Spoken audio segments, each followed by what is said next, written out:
মালদাতে ভরা বর্ষার সুযোগ নিয়ে রাতের অন্ধকারে মহিষ পাচারের চেষ্টা। বিএসএফের হাতে আটক দুই বাংলাদেশি পাচারকারী। ধৃতদের হবিবপুর থানার পুলিশের হাতে তুলে দিয়েছে বিএসএফ। উদ্ধার করা হয়েছে 16টি মহিষ। মালদার ভারত বাংলাদেশ সীমান্তবর্তী হবিবপুর থানার কেদারিপাড়া এলাকার ঘটনা।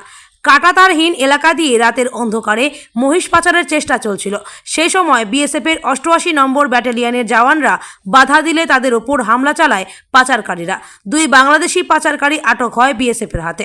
এদের নাম মোহাম্মদ রুবেল, বয়স 33 বছর, ও মোহাম্মদ আমানুল্লাহ, বয়স 35 বছর।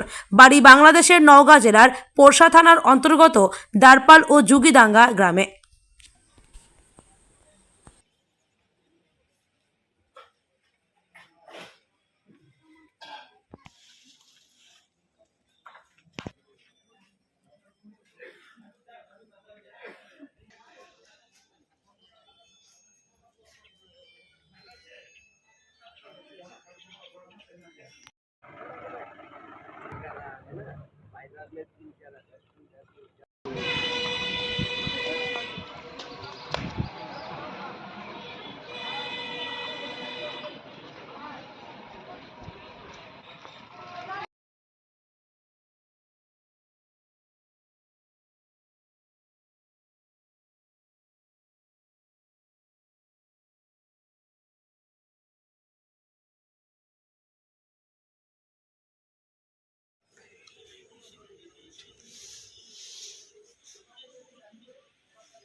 আমাদের এখানে থাকার ব্যবস্থা নেই, একটা এটা ব্যবস্থা কিছু স্যার।